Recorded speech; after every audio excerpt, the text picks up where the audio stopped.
Childcare is on the mind of every single parent in San Mateo County who has kids in a district that is choosing not to return in person in the fall. What does this mean for parents, and how are we going to respond to meet this challenge? We're sitting down with two leaders who are tackling this challenge and working to find a solution for San Mateo County. And today we're joined by San Mateo Councilmember Amourence and the Executive Director of the Community Equity Collaborative, Dayna Chung. Thank you both so much for joining me. So one of the common themes that we're seeing through the COVID crisis is that it's made a lot of problems that have always existed far worse. And I think childcare is no exception. So Dayna, do we know how much additional demand is being created by the school closures? Like how many of the kids are going to need childcare because their parents are not able to stay home with them?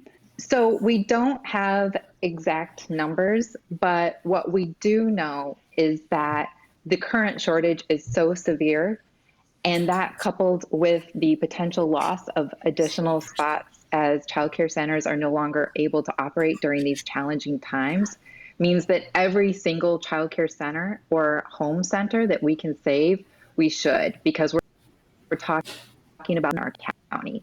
Right. And Amourence, does this crisis have a stronger effect on families that are low income and maybe are not able to work from home or work remotely, who still have to go into work? What's going to happen to the children of those families? It's a really important question. We know that food insecurity and housing instability and educational opportunity gaps will continue to disproportionately affect our marginalized communities, and specifically our communities of color.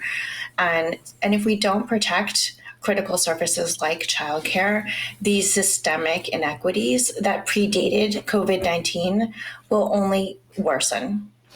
And when we're thinking about the two sides of the childcare market and how that impacts low-income families, we're looking at working families and the needs of working families. And then on the flip side, we're also thinking about the childcare providers who are mainly low-income women of color.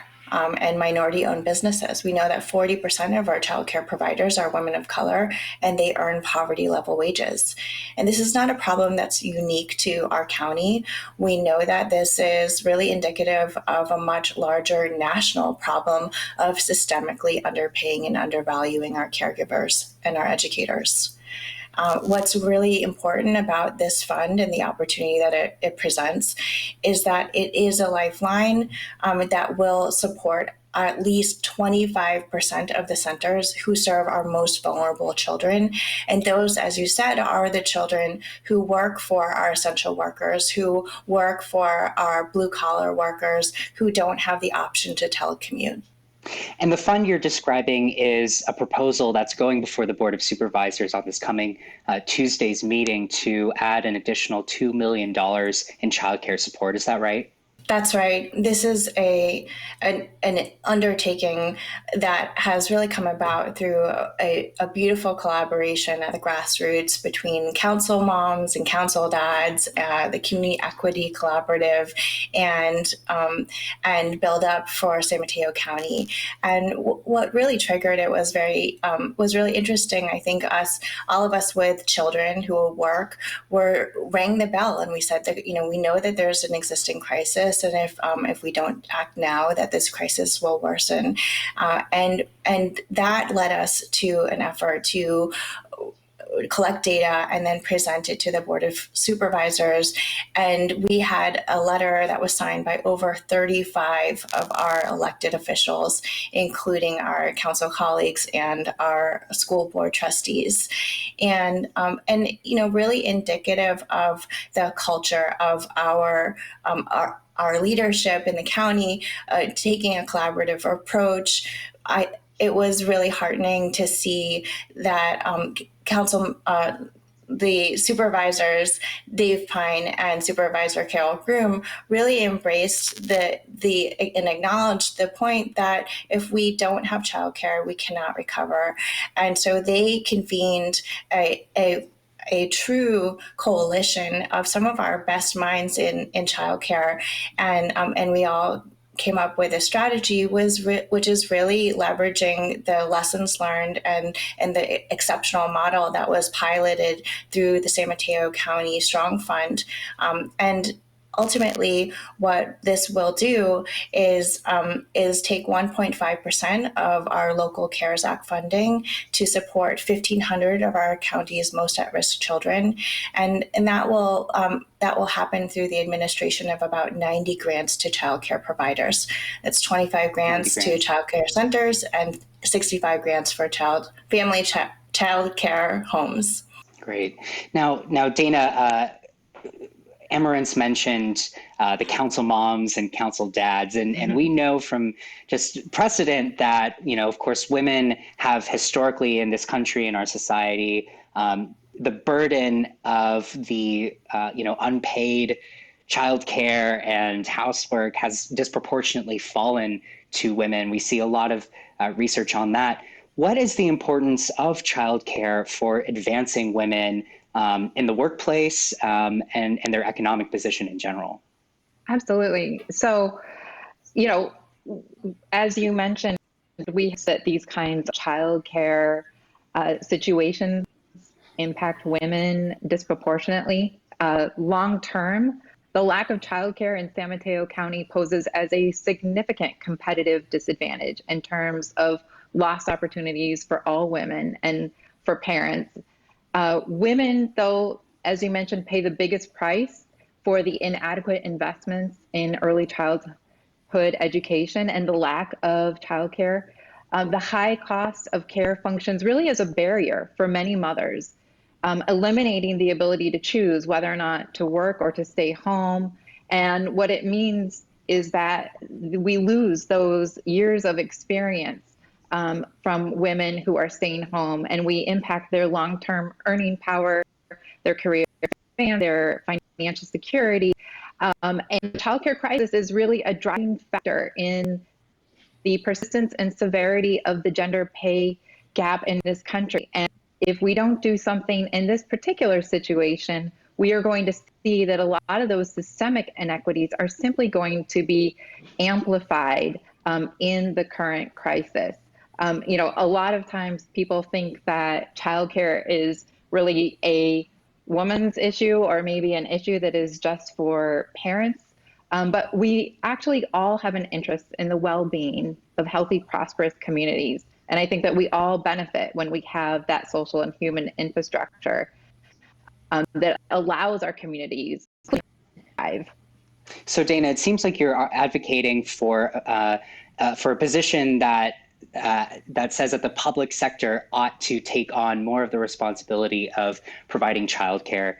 Well, typically schools often fill that function, right? And so, in the absence of schools, providing a safe place where children can be during the day, where parents can go off to work, whose responsibility is it to provide that childcare? Does it fall to school districts? Does it fall to counties, the state? Who owns this?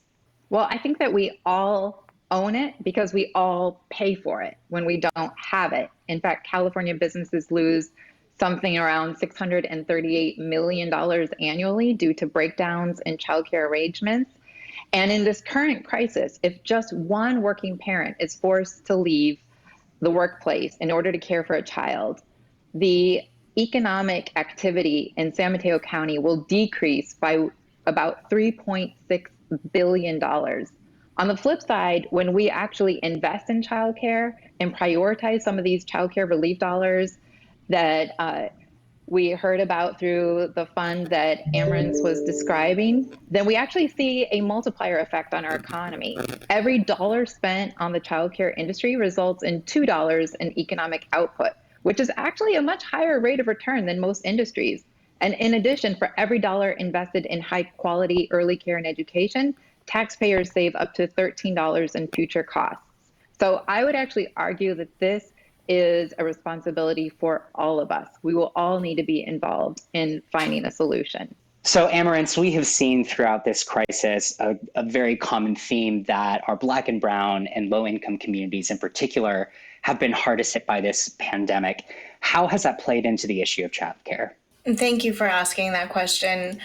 I think that what's really important in this moment is the exceptional leadership that has been demonstrated by Supervisor Carol Groom and Supervisor Dave Pine, who brought the coalition in to drive the conception of the San Mateo County Childcare Fund, and put it onto the agenda, and really apply an equity lens in across every part of how we thought about and the strategy and the programming, and the way that we are conceiving of this investment is really through the direction of resources to fill these systemic gaps that hold women back, that hold communities of color back, that hold low-income community members back, and that are perpetuating multi-generational poverty and even homelessness. Mm-hmm.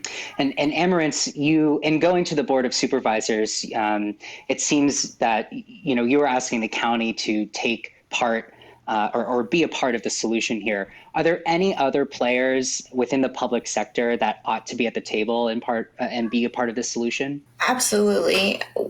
This is an all hands on deck situation, and we expect that if this fund is approved, that we will be going to our corporate partners, we will be going to our municipal partners, just as the San Mateo County Strong Fund did, to multiply the investments of this, what we hope will be a seed investment of $2 million. I absolutely think that we need to call everyone to task to come forward and contribute, and I think that especially given the groundwork that's been laid, that there will be a very compelling story for all of us to tell about how this investment will be essential to our economic recovery. Well, essential is the name of the game in a COVID era. And I want to thank both of you for coming on today and discussing with us the importance of childcare and what it means for our county. Amourence Lee, Dayna Chung, thank you so much for joining us. Thank you. Thank you.